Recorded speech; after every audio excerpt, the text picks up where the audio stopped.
Conservatives' austerity policy has brought accusations of economic murder. A study has linked the Tories' cuts to health and social care spending to the deaths of 120,000 people.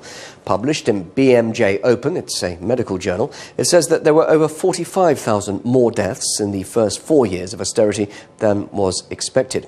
If the trend continues between 2015 and 2020, austerity would be responsible for more than 150,000 deaths. That's 100 a day.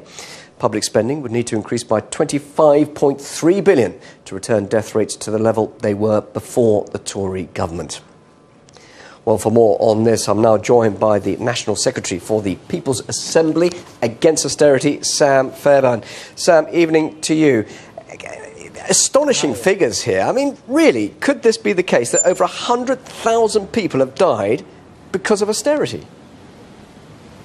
Well, it seems that way, looking at the report that's come out today. I mean, we've always said that the result of cutting people's living standards, the result of austerity, the result of what the Tories are doing, cutting the health service, all of these kind of things, is going to lead to deaths. It's going to lead to one of the worst situations for people. Now, this report has come out, and it's one of the most damning reports, I think, that we could, the government could be expected. Is much higher than I think even we knew initially, than we were even thinking. I mean, the government needs to be held responsible. Why would people be dying as a result of austerity?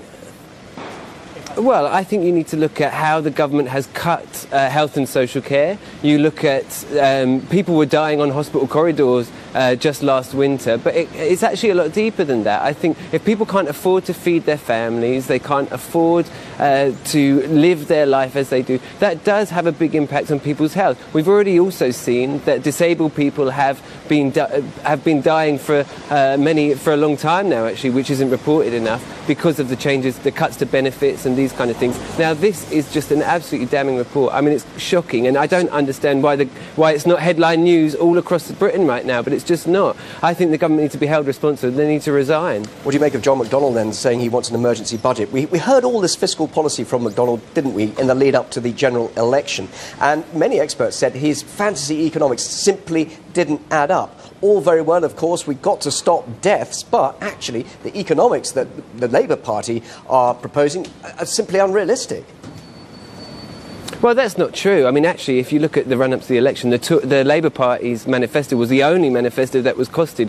The Tories' manifesto wasn't costed at all. Now, actually, what John McDonnell is saying, I support everything that he's saying in the thing. He's saying that actually what we need to do is invest to improve people's lives, which actually then has a better effect on the economy than when you cut people's living standards, because that means that people aren't spending then in the economy. Actually, what cutting people's living standards, cutting people's money does is actually stagnate the economy more than actually if you borrow to invest. And I would much rather say that our government is investing what people need rather than cutting and actually the cuts resulting in Sam, what we're seeing here with hundreds of thousands of deaths. The idea that much of that money can come from taxing the super wealthy, but of course the super wealthy squirrel away their money in offshore tax funds. So that's not an answer, is it?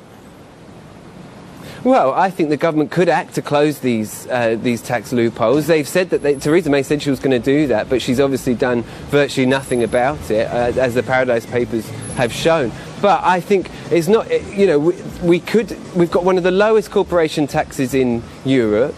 We've got. We've got all these companies that are hiding, and including people in the Tory party, the individuals in the Tory party who are hiding and squirreling money offshore. The government could act to stop this kind of stuff, but they just aren't doing it. I mean, there's other obviously big things that you could do in terms of cutting, for example, the billions and billions that are going to be spent on Trident, replacing the nuclear weapons system. Also, actually, if you look at the rollout of universal credit, which was initially supposed to only cost, I think it was just over £2 billion, it's now at £15 billion and it's still rising. That is an absolute shocking disgrace, and look at the misery that it's causing people. This isn't a government that actually care for people. This is a government that's doing all they can to punish people, it seems to me, and they'll even spend money to do it. In the United States, copyright law allows for the fair use of copyrighted material under certain limited circumstances without requiring permission from the owner.